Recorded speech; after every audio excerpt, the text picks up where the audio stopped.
titingin? Sorry. Yeah. Kahit saan. DJ Aya, first of all, congratulations. Ang galing mo mag-host. Ay, thank Here you and po. there, grabe din talaga yung growth, no? Salamat And pinag-usapan din yung SB19 dunking doon at dahil ikaw yung host doon. Thank you po. Yeah, how do you feel working with them na ikaw yung nag-host and anniversary pa nila? Ako kasi I've always really believed in them since the start. So I feel so happy na naging part ako ng 6th anniversary nila.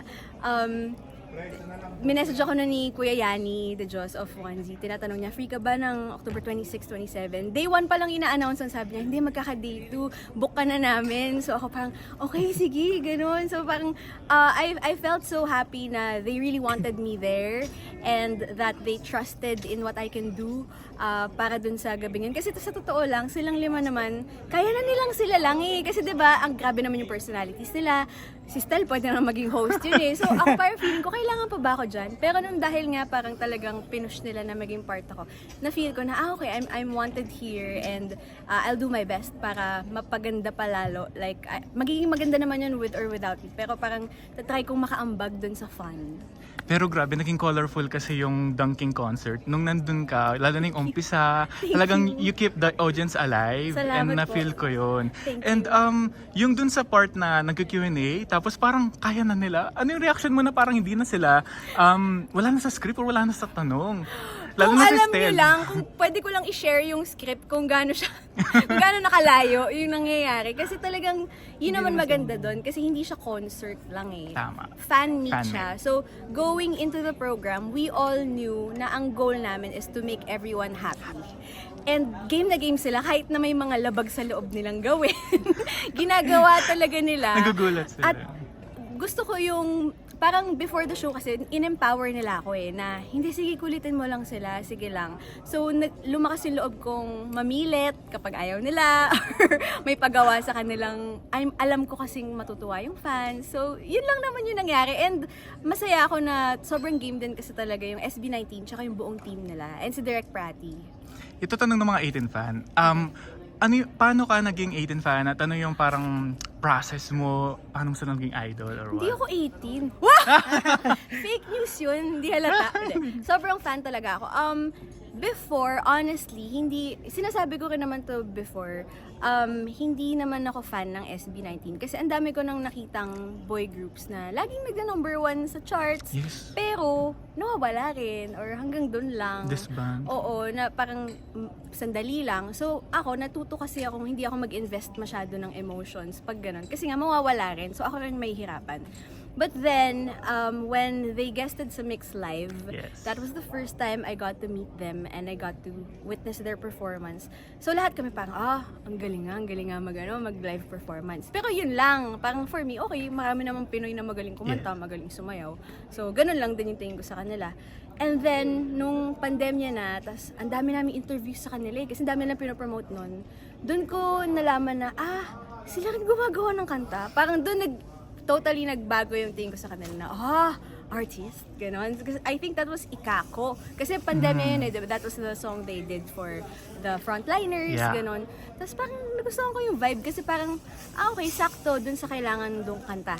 Positive siya, Timely. nakaka-inspire, timely pa. Tapos nalaman ko dun sa interview, dun lang sa bahay ginawa, parang gano'n.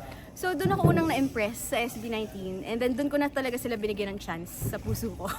Kasi nung una parang, yun, may walls tayo eh, na parang Hesitant, ayoko or- ma-attach masyado kasi mawawala rin yan. Tapos nun parang doon ako nag-let ng guard down na parang, sige na nga, seryosohin ko na nga yung pag-research dito. Tapos nakita ko, ang dami pala nilang songs sa silang gumagawa, Yes, sobrang creative hands-on nila. And when the mix team met them for the first time sa Mix Live, lahat good words. Walang, kasi syempre, tayo sa showbiz, di ba? Mga pintasera tayo eh. Aminin na natin, oo. Konting issue lang, lalaki yan. Parang, alam mo ba, yung artist na yan, ganito, ganyan. Nag-request ng ganito, ganyan. Domino. Sila, lahat talaga, all praises sa kanila. Ang babait kasi talaga. Tapos, yung sa Recently Mix, you were there? No, No. I wasn't. I'm not part of Mix anymore. Anymore. Graduate na ako since 2022. But syempre, everybody still calls me VJ Ai. Yeah, Even me though I'm not a too. VJ anymore. But Yeah. I get it naman and tanggap ko na medyo Nasa ano mo na yun? matatagalan Mark bago na. mawala yun. Kumbaga nasa Wikipedia mo na yan, nasa bio mo na yan. Oo, parang hindi na mo, sabi nga namin, once a mixed VJ, always a mixed VJ. So Yeah. I don't really blame everyone if they say, Because VJ. Luis Manzano was there, nandun din sila. Parang sabi ko, dumaan, yes. nandun ba siya? Oh, anyway, they bagged 4 awards. Tapos talagang grabe din talaga. eh kasi talagang yung, I think hindi naman talaga matatawaran yung voting power ng 18.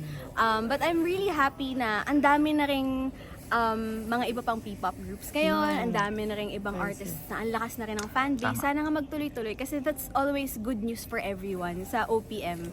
Pag mas maraming fans na bumoboto, mas maraming fans na sumusuporta in any way they can, that's always good news for us. That's jobs for everyone, di ba? Yes, mabuhay ang Pinoy. Pinoy, diba? Sino Sa, naman yung bias mo sa SB19?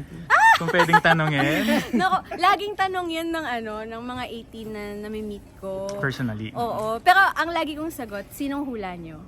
Gusto ko muna malaman sinong hula nyo. Still? Still? Bakit Di si ba parehas Stel? kami? Kasi pares kayo ng jive, pares kayong bubbly, Alam mo, kaya si nyo Stel, magsama sa isa. Parang may telepathy kami nun. Parang nung Nababasa sa niyo- Dunkin. Yeah, parang, wow. I get it. Oo. But ako kasi, ang personal rule ko, while I'm still working with them, I cannot have a bias. Kasi pag nagka-bias ako, yung attention ko nandun lang. Tsaka baka Agree. maging, yun yung kinakatakot ko. Kasi training ko talaga sa mix.